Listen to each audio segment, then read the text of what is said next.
Improving assisted travel. A consultation on changes to guidance for train and station operators on Disabled People's Protection Policy, DPPP. 14th of November 2018. Office of Rail and Road. Contents. Foreword. Executive summary, including introduction, proposals, and background. 1. Introduction, including summary, background, scope of the document, responding to the consultation, and next steps. 2. Updating the Disabled People's Protection Policy, DPPP, guidance for operators, including summary, background, from protection to accessible and inclusive, restructuring and revising the DPPP guidance, passenger leaflet, draft outline structure and content, and approvals and review process. 3. Reliability, including summary, introduction, A. Accessible journey planning, B. Booking assistance, C. At the station, and consultation question. 4. Staff training, including summary, background, review of training, training proposal, proposed mandatory training elements, and consultation questions. 5. Passenger awareness of assisted travel, including summary, background, proposals, and good practice example, try a train events. 6. New requirements and updates in DPPP guidance, including summary, reducing the notice period of booking assistance, modes of train operation, ORR review of GTR driver-controlled operation, providing redress, text relay, accessible substitute transport and alternative accessible transport, good practice example, Northwest Electrification Program, accessible substitute transport, providing passengers with confidence to travel, and example scooter permit scheme. 7. Additional good practice. Annex A. Draft revised guidance. Annex B. Guidance changes, explanatory tables. Annex C. Draft regulatory impact assessment. Annex D. Equality impact assessment. Annex E. List of consultation questions. Annex F. Statutory bodies. And Annex G. Glossary. Foreword. The ability to travel by rail matters to a great many people, whether for employment or business, to visit friends and family, or to enjoy leisure activities. Every passenger deserves to travel with confidence and dignity. Assisted travel is a vital service for disabled people and others that may need assistance from railway staff to complete their journey. At ORR, we are committed to ensuring train and station operators, including Network Rail, comply with their obligations to provide this assistance to which rail passengers are entitled. Our vision is of a railway network where passengers can request assistance with confidence and ease, safe in the knowledge that it will be provided reliably, effectively and consistently by staff that have the training and knowledge to do so with confidence and skill, irrespective of train or station operator. This consultation sets out the changes we propose to make to the Disabled People's Protection Policy Guidance, the guidance, for train and station operators on how to write their policies for helping disabled people to travel by rail. It is the culmination of the work we have undertaken so far to understand passengers' experience of this service and to develop concrete proposals that will really make a positive difference to them. Much has changed since the last guidance was written in 2009. The introduction of the Equality Act 2010 embedded the rights of disabled people to reasonable adjustments so they can play a full part in society. Trains and stations have been made more accessible, and the success of the 2012 Olympic and Paralympic Games set benchmarks in the provision of transport services to disabled people. There are now almost 14 million disabled people in the UK, many of whom have a hidden disability. A quarter of disabled people have a mental health impairment. Around 4 in 10 disabled children have a learning impairment, and 4 in 10 disabled children a social or behavioural impairment. More and more people use assisted travel every year, and the expectations of the service have also grown as smart technology increasingly pervades into modern life. Satisfaction with assisted travel service is good, reflecting the hard work by rail staff, including staff who may themselves be disabled. However, the guidance, systems and behaviours that underpin the service have not necessarily kept pace with the broader changes we have seen since 2009. Although much has changed, disabled people remain much less likely to use rail than people without disabilities. We know from our previous research and consultation that more needs to be done. To raise awareness of what assistance is available and how to get it, to improve the reliability of this service, and to provide staff with the information, skills and confidence to give the best customer service possible, including to those with hidden disabilities. We are encouraged by the good practice we have found, but we have been clear with train operators and Network Rail that they must consider what more they can do in these areas. I would like to take this opportunity to thank everyone who has worked with us as we have developed our proposals. We have worked hard to speak to as many people as we can, but we know we need to do more. This is an area that generates strong opinions from a variety of viewpoints. We need to recognise the potential cost of changes and that they may take time to put in place, but we are ambitious in our vision of a more accessible railway for all. John Larkinson, Chief Executive. Executive Summary. Introduction. ORR's vision is a railway that every passenger can use with confidence and ease. Most passengers that request assistance to travel by rail are satisfied with the service they receive, but more needs to be done to ensure the arrangements for disabled passengers and others that may require this assistance are as consistent, reliable and customer-friendly as possible.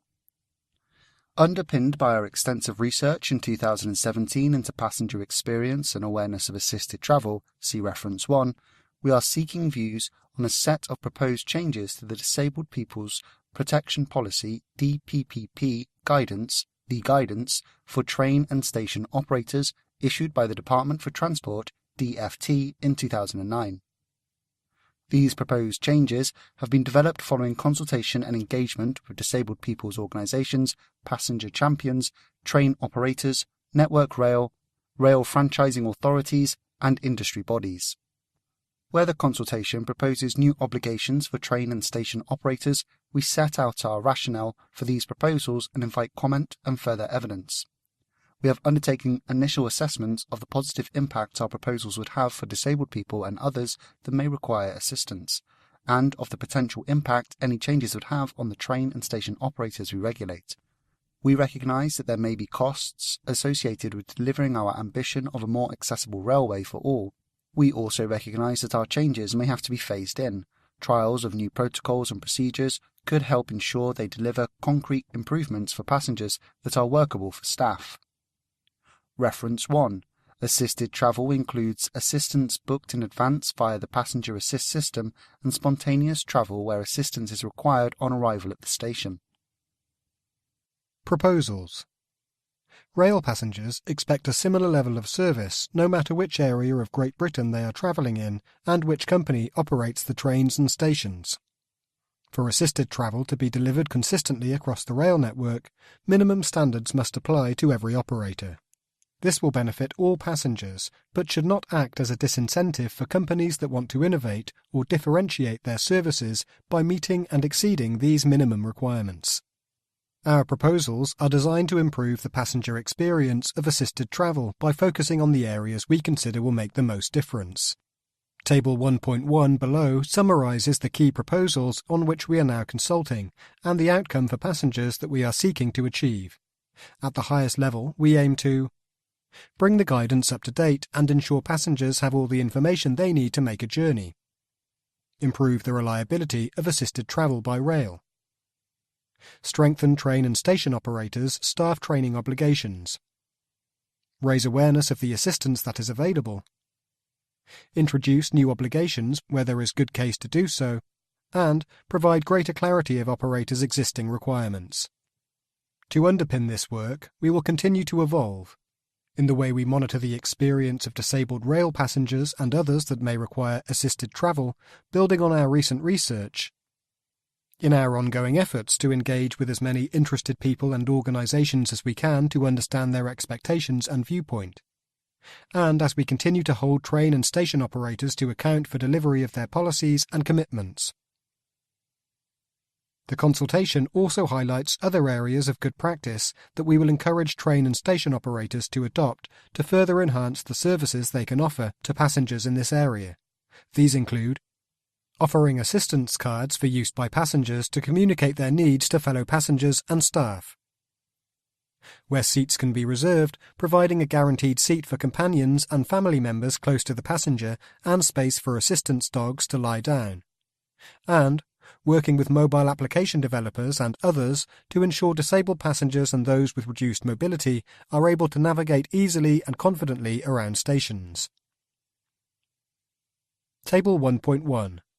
Summary of key consultation proposals. 1. Involving disabled people in a meaningful way. Outcome for passengers. Development of policy. The views of passenger champions, regional or local communities, and user groups are considered as part of the development and review of operator policies in this area.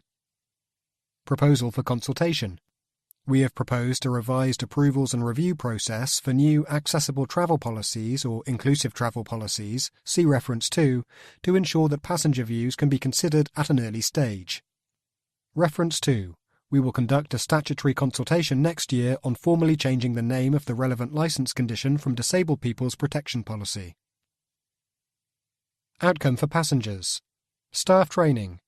Disabled people are involved in the development or delivery of training for staff who provide assistance. Proposal for consultation. We have proposed that disabled people are involved in the development and delivery of staff training. 2. Improving the quality and reliability of assistance through better information provision. Outcome for passengers. Journey planning. Passengers are provided with the key information they need to enable them to plan their journey, and this is provided in accessible formats. Proposal for consultation. We have proposed a revised and condensed passenger leaflet made available at staffing stations and online with additional formats available on request. We have proposed standardised station accessibility classifications be used by passengers, booking agents and staff. Outcome for passengers. Booking assistance.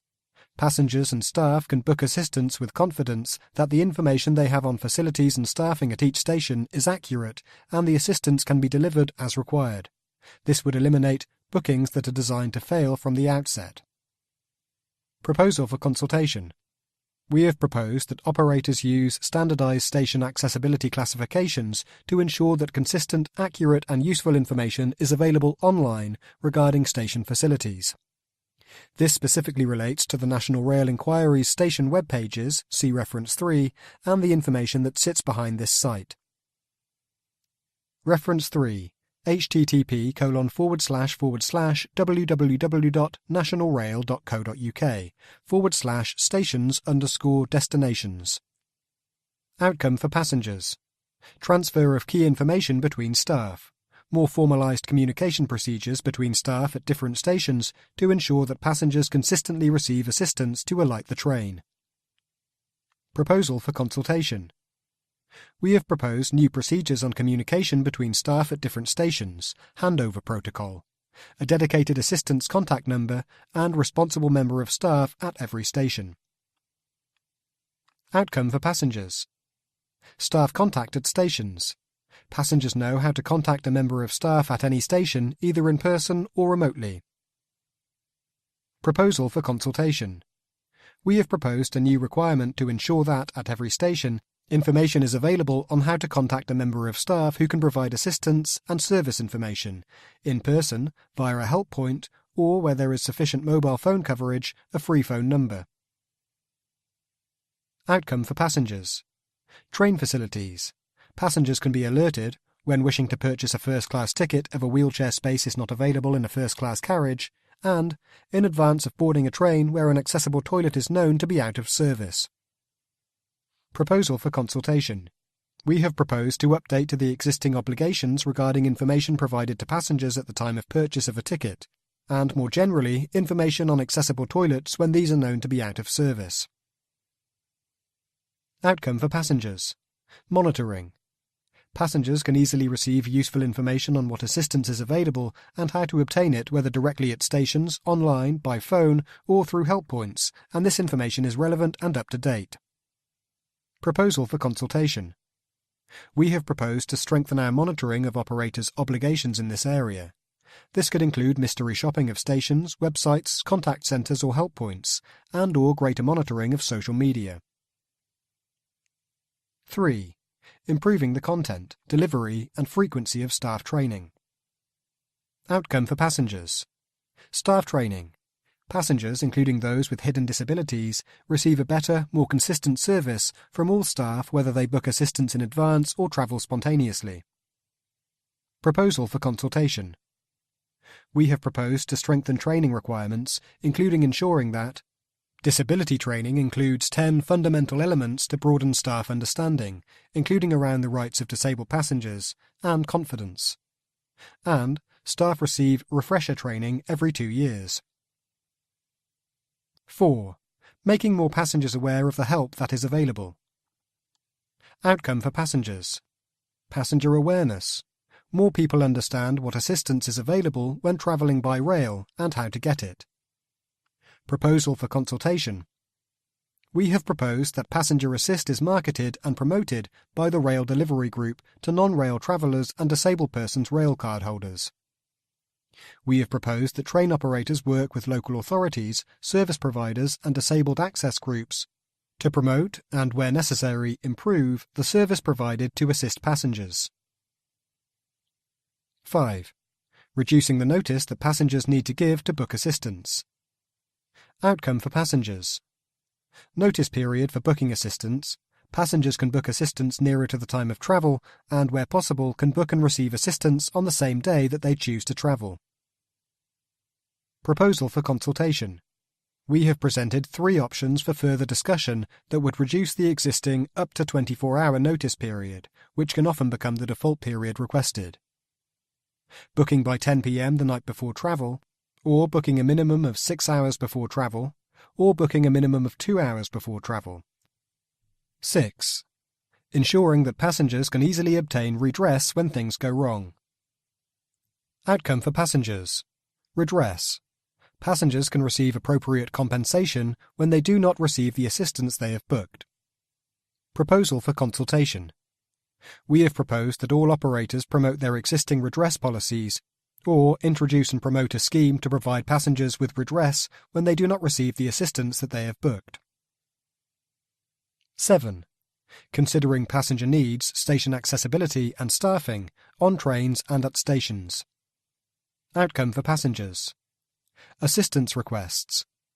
Assistance can be provided in different circumstances, considering passenger needs, station facilities and staff availability, on trains and at stations, to enable passengers to complete as much of their journey as is reasonably practical by rail. Proposal for consultation. We have proposed to strengthen how operators consider assistance provision for passengers in differing circumstances. This could include alternative accessible transport or using staff flexibly to enable assistance to be provided by train staff, station staff or mobile staff, where such working practices are routinely operated or can reasonably be accommodated. 8. Improving the communication tools capable of being used for booking assistance. Outcome for passengers. Text relay services. Passengers with hearing or speech impairments can easily communicate with staff in contact centres to book assistance using the latest technology. Video relay services. Passengers using sign language can connect to staff in contact centres using a remote sign language interpreter. Proposal for consultation. We have proposed that operators adopt text relay services offering text-to-speech and speech-to-text translation services to enable passengers to book assistance from a mobile phone, tablet, computer or existing text phone. We propose highlighting as good practice the video relay service used in other sectors to enable communication using British Sign Language. 9. Improving the service passengers when alternative accessible transport is used. Outcome for passengers. Substitute and alternative transport. Buses and taxis that are more accessible to disabled people when rail travel cannot be provided. For example, when a station is inaccessible to the passenger. Proposal for consultation. We have proposed that operators demonstrate how they have worked with third parties to use more accessible rail replacement buses and made reasonable endeavours to work with taxi companies that provide accessible taxis and give drivers appropriate disability awareness training. 10. Giving clearer information to passengers that use scooters or other mobility aids. Outcome for passengers. Assistance for passengers using a mobility scooter or mobility aid. Passengers are clear whether a mobility scooter or other mobility aid can be used on a given journey. Proposal for consultation. We have proposed that each operator's scooter policy includes a presumption of carriage, extends to other mobility aids, and clearly sets out which scooters and mobility aids are permitted on board. Background: Disabled people's protection policies. Train and station operators are required by their operating licences to establish and comply with a DPPP. This includes Network Rail. Amongst other things, a DPPP sets out the arrangements and assistance that an operator will provide to protect the interests of disabled people using its services and to facilitate such use, both to those passengers who book assistance in advance and, where reasonably practicable, those who want to travel at short notice without pre-planning, often referred to as spontaneous travel or turn up and go. The current guidance for operators on writing their DPPPs was issued in 2009 by DFT, but the responsibility for approval and monitoring train and station operators' DPPPs transferred to ORR in October 2013. Development of proposals. In 2017, we published the results of our extensive research into passenger experience and awareness of assisted travel. At the same time, we consulted on the key areas identified in the research for improvement: passenger awareness, reliability and staff training, and what further monitoring we might undertake. See reference 4.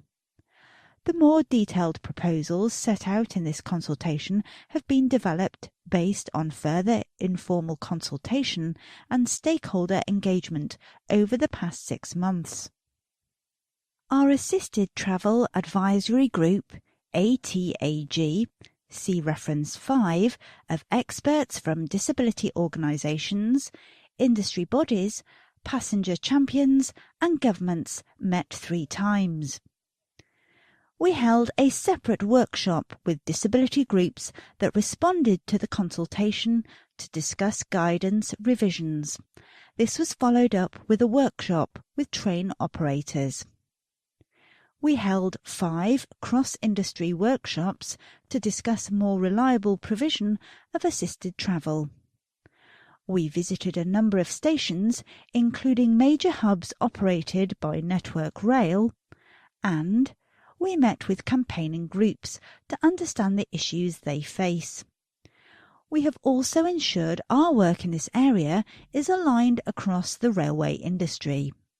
We have worked with the Railway Safety and Standards Board, RSSB, on its research into the development of metrics to measure the accessibility of the railways and provided input to the UK Government's Inclusive Transport Strategy. See reference 6. We have also worked closely with the Rail Delivery Group, RDG, on the development of a new app-based replacement for the current passenger assist system. See reference 7.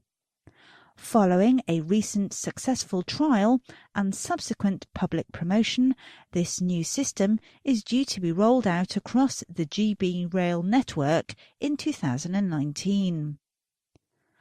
We continue to work closely with the Rail Sector Disability Champion, the Disabled Persons Transport Advisory Committee, DPTAC, the Mobility and Access Committee for Scotland, MACS, Transport Focus, Network Rail, RDG, the UK Department for Transport, Transport Scotland and the Welsh Assembly Government.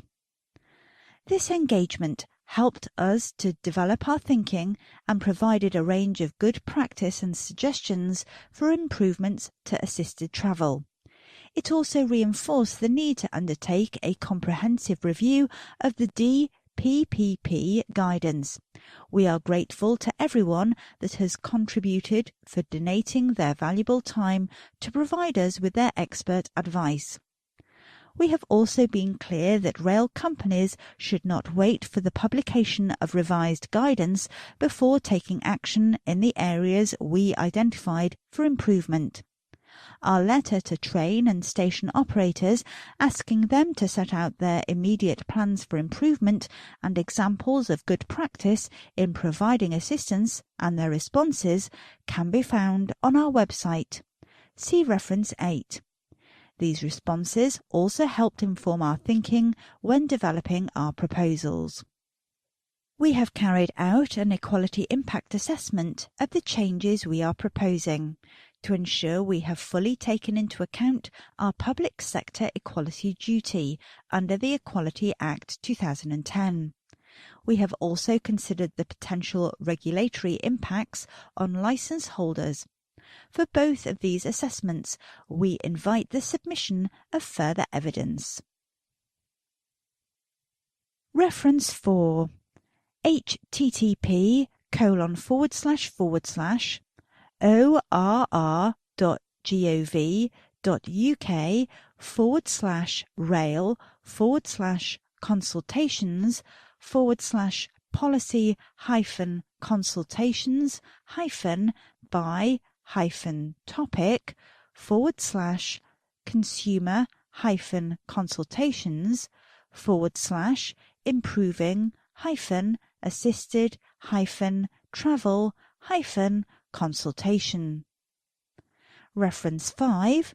http://rail/org.gov.uk/rail/consumers/what-we-do-for, that's for-consumers/improving-assisted-travel. Reference 6. https://rail/attachment_data/file//728-547/inclusive-transport